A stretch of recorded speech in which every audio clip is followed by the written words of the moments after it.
Having studied and practiced various paths of cultivation, of self-development, therapy as well,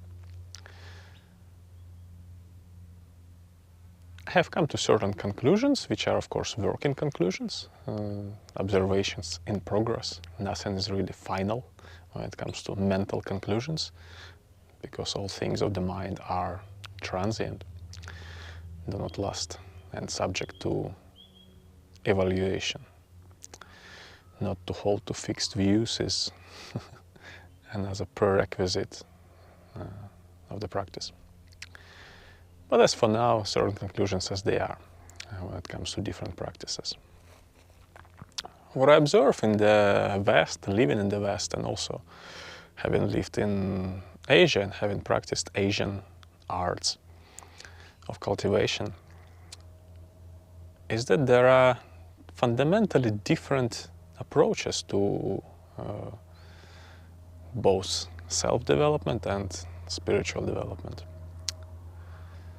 They can be arbitrarily categorized in Eastern and Western, but that's maybe unnecessary. However, major religious influences are onto both of these traditions. And as much as anything, it comes down to this difference between different modalities of cultivation. Being that there are body-based somatic modalities, that there are consciousness-based modalities, and that there are heart, mind, or soul-based modalities. And what I see in the West, that because underlying religious ethos is that of the heart, mind, soul-based tradition of Christianity, it determines the flavor of how various practices are done. It all can be seen from therapies to self-development to the spiritual path and the vision of what is spiritual as well. Whereas cultures and traditions which have not yet been influenced by, I would say, hegemony of the West, through whatever West has done over the centuries, through missionary activities and propagation of its traditions and religious paths as well.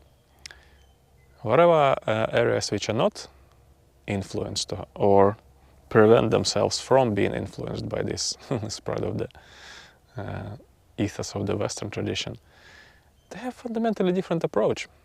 And this is particularly the talk about how these two approaches differ.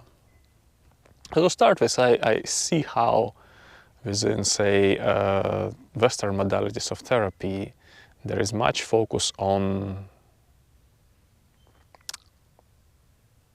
analysis of the mind.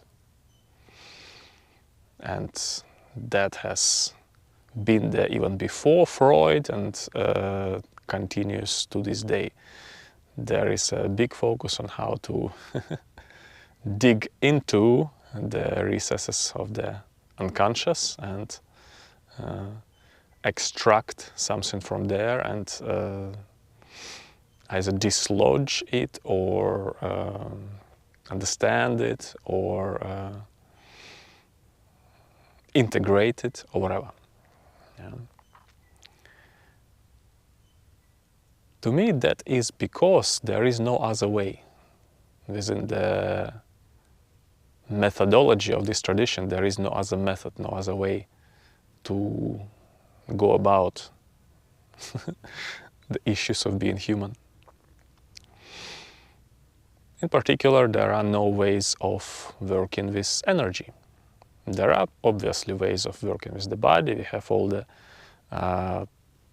various ways to approach the body within the West, starting from the sports to calisthenics to athletics to psychosomatics, and that, mind me, is not energetics.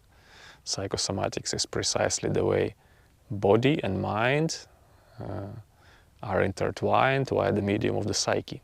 yeah, whereby various formations of the unconscious, semi-conscious and consciousness as well, affect the way the body is configured, patterned. But what patterns the body, which is chi, energy, approaches to working with that have not been developed in the West within the framework of this heart-mind-based religious ethos.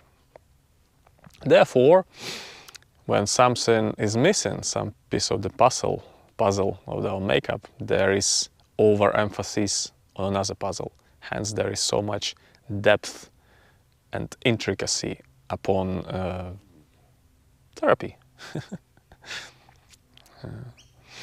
And there is an approach to spirituality that is as well grounded within therapeutic modality. The idea is that once the heart mind is purified, yeah, there can be attained union with the soul. And what prevents one from attaining this unity is precisely various aberrant,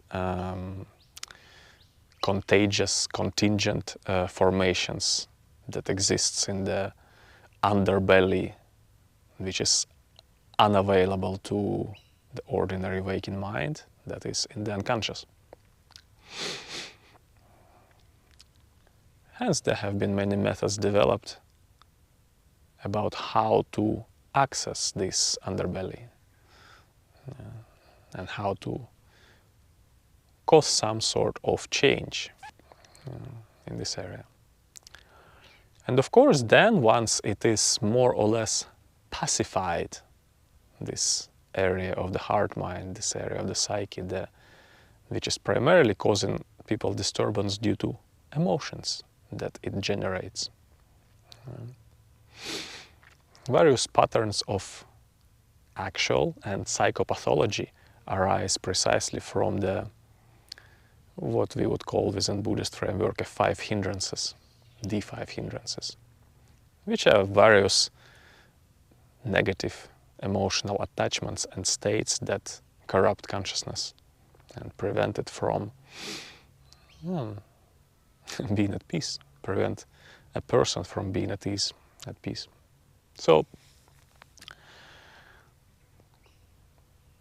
that work of psychoanalytic or psychotherapeutic analysis of the mind with the aim to alleviate the effects of disruptive, disturbing mental states and emotions has been really the core of self-development, which leads to spiritual development within the Western framework, shaped by the ethos of heart-mind-based Christian tradition. We have here all the various depths and very vast strata of patterning, naming, and differentiating between various aspects of the psyche, various configurations, how that more or less psychopathology can be shaped. Yeah. Psychoanalysis has done a great job at discerning the subjective structures, which gives one understanding how, based on the dynamic of desire, drive, and relationship with the other, one comes to be as a certain subject, be it psychotic, neurotic, perverted, or autistic.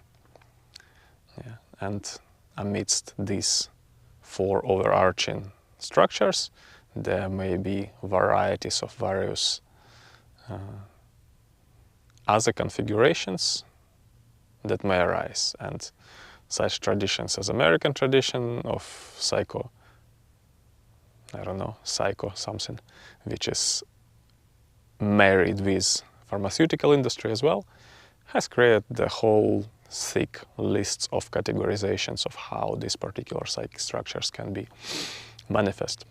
And they are called DSM, Diagnostic and Statistical Manual of Mental Disorders. Of course, there is a vested economic interest there, because if something can be diagnosed, then something can be prescribed, and etc. That is how the pharmaceutical and medical industries keep on rolling. But when we are talking about self-development and spiritual cultivation, this stuff really is beside the point. This is simply the way of the world. What is key to understand is that this is the way the heart-mind-based, psyche-based method of self-development, this is how it works. Now, because this medium of work, which is chi, is absent from this system, there needs to be deeper and deeper, more intricate and sometimes painful and dark night of the soul and soul searching and, I don't know, years in therapy and confession and revelation and lamentation. All of this very much heart, emotion-based, yeah? Self-expression, the artistic creativity, this kind of rawness, which is really praised in the West, actually, thanks to Catholicism, due to its focus on the passion of the Christ. All of that is done with this tradition, and this is something that is praised to a certain extent.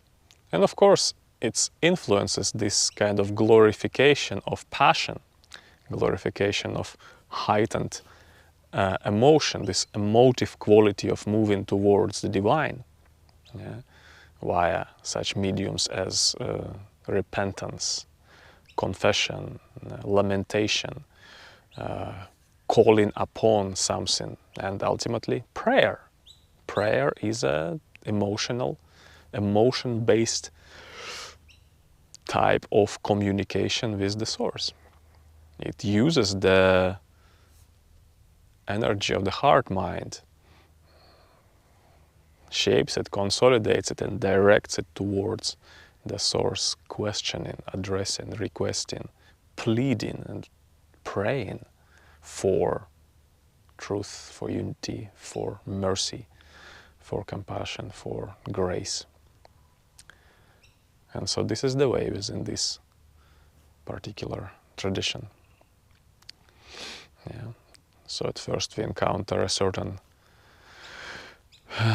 purification and healing on the level of actual and psychopathology. Then we encounter various aspects of self-development and cultivation by means of bringing about certain mental states and emotional states. And at the level of touching upon the divine, we encounter the emotive-based addressing towards God in terms of prayer.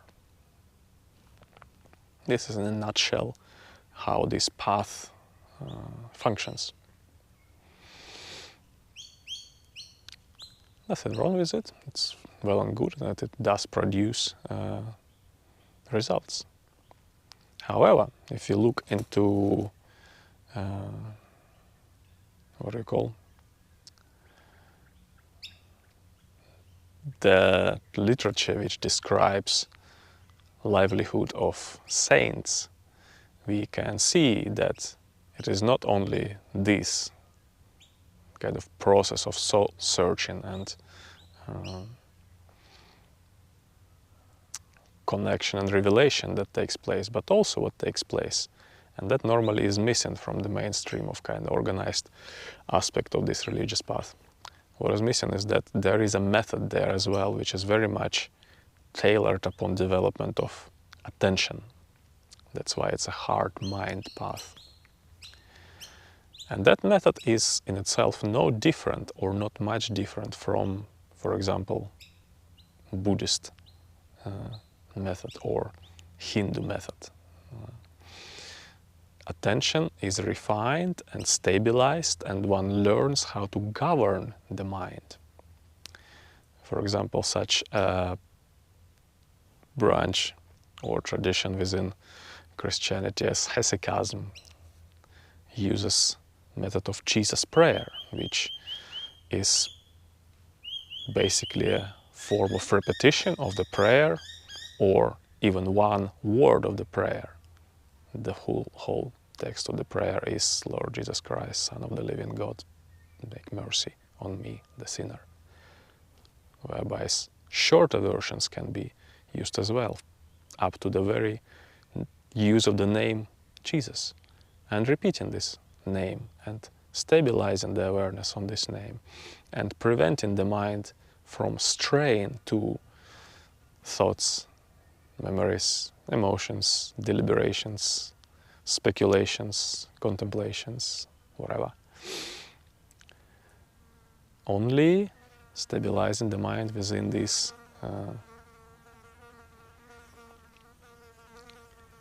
process of prayer or recitation or as such mantra, yeah, which is in itself, of course, no different from something like what is used in Theravada Buddhism as Buddho. Buddho, repetition of the word Buddho, and stabilizing awareness on the repetition of this word, thereby taking control of the mind, preventing the mind from wandering. And this is the aspect which is certainly widespread from the Hindu traditions, which widely uses mantras all across, to Buddhism, to Christianity as well. So regardless of the tradition, this key function of this practice, that is to stabilize the mind needs to be controlled, needs to be governed, needs to be prevented from wandering. This takes place. And so within the lives of the saints or the practitioners of spiritual path within Christianity as well, this kind of practice certainly takes place. In the traditions of quietude, particularly in the Orthodox Christianity, the Mount Ethos tradition, it is widely used. Yeah.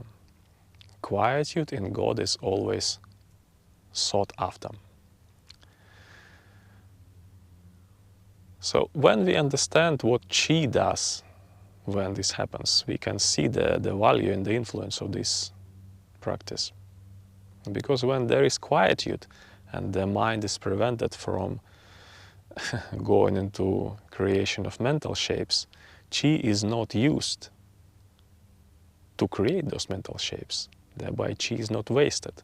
In Taoist terms, we would say that there is no leakage of Chi. Chi, thereby guarded, yeah, can start feeding into something else. And of course, within such traditions as Christianity or even Buddhism, there is a way to direct the mind towards that which we want this Chi to saturate into. Yeah. And that is, of course, the object. Eventually, the attentiveness of the mind merges with the object, thereby causing this kind of temporary unification of the mind and the object, which in turn creates an entrance upon the different kind of state, a state whereby mind and body as well disappear. So that from here is the entrance upon something that we truly can consider spiritual. And this can be found within any tradition. Yeah? If we go high enough level beyond self-development, beyond therapy, beyond New Age kind of, I don't know, imagining of spirituality, we will find this. This will be the core of the method. All of the rest will be either prerequisites or paraphernalia, yeah, or the culture, but the core will be this, the quietude, the absorption of the mind.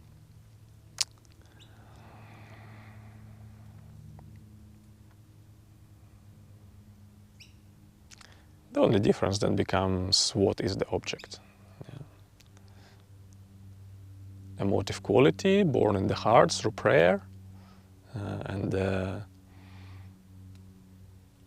presence of the deity can become the object, where the mind absorbs and creates this entryway upon stillness, entryway upon the absorption. In the same way, the breath, anapanasati within Buddhism, can become an object, going in and going out of the breath. The difference comes when we start discussing traditions which are body-based and energy-based. And this is where the whole discord starts to appear. Because the method, even from the foundational stages, is quite radically different from the method based within analysis of the mind and work with the psyche. Because once one has access to energy, all things psyche kind of stop making sense. Why? Because one has the access to that which precludes formation of the psyche, precludes mental formation, precludes emotional formation or reactivity. Why? Because once you have found, or someone, the practitioner, has found chi, that substance which forms all these formations of the mind, emotions, memories, your very sense of self, it is all grounded within chi, it all requires chi. But when someone finds chi and starts working with it, there is a very different experience of oneself and experience of reality that arises. Because gradually, bit by bit, working within modalities such as Qigong, we disassemble this sense of self, we disinvest Qi from reinforcing that sense of self. Moreover, because there is no particularly strong focus upon analysis of the mind, this kind of self-digging, self-contemplation. There are, of course, contemplative practices within energy-based traditions as well, but they're nowhere near that emphasized as they are within traditions or approaches that are based on heart-mind solely. Why? Because once chi is disinvested from feeding the heart-mind and from feeding the intellect, but instead sunk, stabilized, consolidated, and generated here, and the work takes place on the level of the body, we kind of temporarily leave the scene of selfhood or leave the scene of the unconscious. Whatever happens on the unconscious, on the level of the dreams, for example, stops being relevant. Like, for example, within psychoanalysis, there is a big focus upon analysis of the dreams or interpretation of the dreams, because they reveal a great deal about unconscious material. What we see dreams as in the framework of energetic arts is that they are simply unrest. Chi is simply feeding the mind once again, just like it does when we generate mental formations, when we generate sense of self, when we, experience emotions, when we invest in certain emotional patterns of reactivity. It is simply activity of chi, that which, once again, leaks chi. Once we have learned through Qigong, for example, how to stabilize Qi, how to guard Qi within particular area. Normally it's the lower abdominal area, dantian, because it is lower dantian, because it is lesser susceptible to influences of emotions. Well, not susceptible at all. If your Qi is fully sunk in the lower dantian, you can't think. You can't really have emotions. The only emotion you will have is contentment. That's about it. imperturbability, if it's on the further stages, and equanimity, if it has achieved its, I don't know, maturity. Other than that, there is no other flavor, not particularly. Just like there is no other flavor to Buddha Dharma except freedom, there is no particular flavor to Qi apart from simplicity and contentment.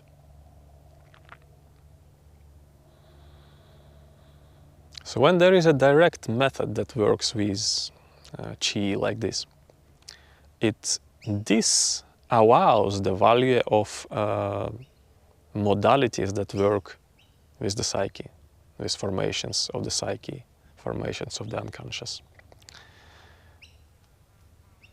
The caveat to this method is that in order to practice this method, one has to have already a degree of certain mental stability and inner strength, which usually is developed on the level of the body. That's why prerequisite to somatic approaches is strongly developed body. Body capable of exerting power, manifest strength, capability to move in various planes, apply itself under various conditions, resilience, anti-fragility, flexibility, you name it. Yeah, the body should be like that of an animal, a machine that is well oiled. On the basis of such a refuge within the body, then we develop energetics. For someone who has not developed this kind of basis, of course, success in energetics will be difficult, because energetics will start to amplify whatever one is in terms of inadequacies, complexes, unconscious formations and symptoms that there are, and there won't be a kind of refuge within the plain, simple, flavorless presence on the level of bodily physicality. One would want to run away into something, some kind of pleasant state, as per the first of the 5 hindrances, which is sensual desire or sensuality, in order to run from the inner discord that arises once Qi is mobilized, and thereby components which make one's self, which are of course imaginary components and symbolic components on the level of discourse, once they are reshuffled by the mobilization of Qi. And that will be quite difficult, but not impossible. One simply has to continue and include some physical exercise and strengthening into one's routine. And as well, people are different. Some are more inclined towards the work with the body, whereas others are more inclined towards the work with the mind. So what we see actually when someone kind of achieves certain success with a heart-mind-based approach, same arises. Contentment arises. Imperturbability arises, and eventually equanimity arises. Yeah? One recognizes that emotions are but various flavors that make life interesting, but they're not who you are, and they're not really as important. In the same way, one realizes that thoughts, concepts, self-identity views of various kinds, whether they identify as a male or female or neither, or identify as, I don't know, this ethnicity, that nation, this political view, that philosophical system, this religious doctrine. All of these stop to matter as well once the method of your cultivation based on heart, mind, and emotional movement towards the divine has worked. Of course, without even working with Qi, thereby a method pacifies and sinks Qi.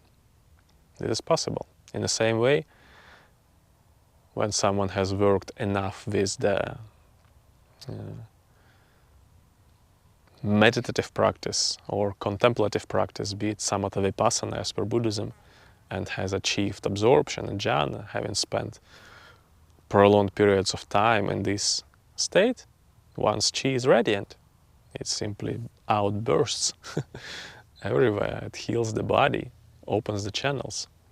But again, the caveat to that is that the degree of control of the mind on the basis of, say, a mantra or Buddha or whatever, or stabilization of the mind on the object should be extraordinarily high. So within such traditions as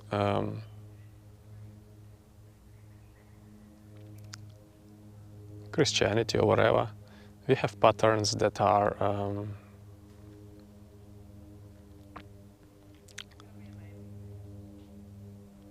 well, based upon the purification of the psyche. Whereas within traditions such as Buddhism, we have methods based on stabilization of the mind onto the object. And because that's the case, that's primarily makes up discord and difference. Approaches which focus on the psyche would say your stabilization of the mind and the object will amount to nothing. You still have unconscious discord that needs to be dealt with. Whereas someone from the perspective of the consciousness, solely consciousness-based approach would say whatever discord there is on the level of unconscious is just another formation. Yeah? Once the mind is stabilized upon the object and enters state of stillness, that formation once again is disinvested and gradually dies off. Yeah. The difference being is that to die off, this formation will require once again prolonged period of practice of development of mindfulness, and whilst this mindfulness is being developed, that very formation will continue being disturbing to to someone. Eventually everything dies off. Nothing is permanent. No unconscious formation actually lasts. It only lasts because there is jouissance in unconscious formations, because they are on some wicked level pleasurable. And this is why people cannot stop being neurotic or whatever, because they enjoy unconsciously certain aspects of their symptomatology. And it is that really that such approaches as psychoanalysis work with. If psychoanalysis to be really brought down to zero, it is about luck, about bringing subject to realization that there is luck, that whatever enjoyment that one tries to derive from the symptoms is as well lacking, as well not really enjoyable. The only reason why symptoms caused by negative formations persist is because on some weird unconscious level a person finds them enjoyable and allows them to be.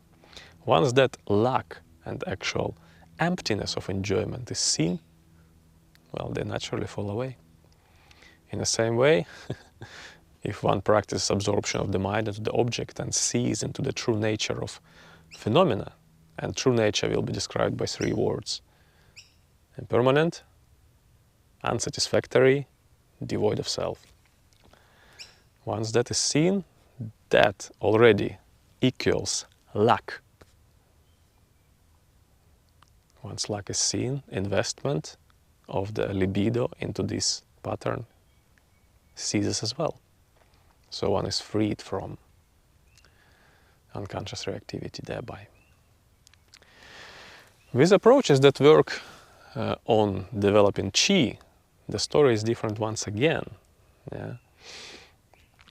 Because the more we build chi, the more it actually amplifies whatever emotional reactivity, formations of the unconscious, complexes, insecurities, inadequacies, traumas, yeah, that there are.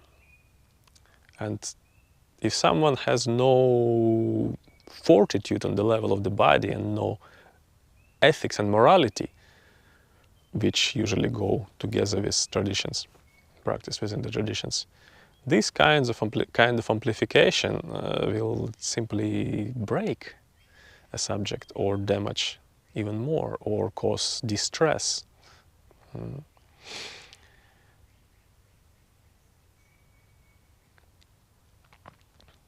For that reason, within traditions that use energetic approaches, there always is present some kind of modality of strengthening, of developing mental and physical fortitude and dignity as well as nobility. It is widespread to practice martial arts alongside cultivation, or martial arts are practiced as the basis for this kind of cultivation. Because what martial arts develop, properly practiced martial arts? Well, self-reliance, anti-fragility, self-respect, respect of the other, dignity, camaraderie.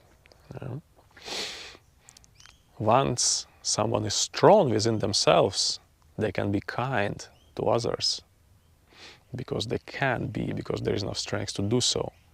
And then later, when the energetic practice will bring something up, wherever there has been in life, inadequacy, trauma, abuse, anything, and it will start arise and be disturbing for the practitioner, well, they have other set of skillful qualities and resources to tap into to deal with it, which are developed through the discipline of martial art in this case.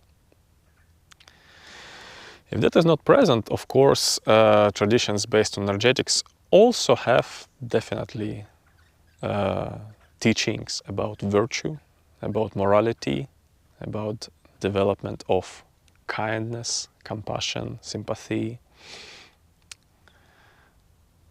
that definitely have to go alongside these traditions. So once these kinds of differences are seen between the approaches of the traditions, how they work, the arguments, the various reproaches that one method would come up with against the other method kind of cease. Yeah? Once you have this overarching interdisciplinary understanding how methods work, okay, well, you can use whatever you have already done, whether you practiced within heart-mind-based method and whatever, now looking into developing, I don't know, energetics, or whether you have been doing your consciousness-based meditation modality, unification with the object, but something inside of you pulls towards exploring the prayer-based path. Okay, now you know the method. Now you can actually discern and see what is the core of the method, how it works, and avoid being trapped in the unnecessary argument with, okay, my tradition is better than yours, your tradition works with this, but it doesn't do it adequately as mine does, or whatever. These are all forms of delusion, yeah. Incorrect discrimination based on lack of overarching understanding. So for someone who has, I don't know, interest in cultivation, in touching upon something greater than themselves, well, this needs to be taken into account, that methods work differently and they lead to different flavor of the outcome. The ultimate overarching goal is one. There is no other God but God. But the modalities of how to touch upon that outcome vary and produce different flavors, different qualities, different experiences, different realities even, that arise alongside the movement on one path or another path. Okay, I'll stop here. Thank you.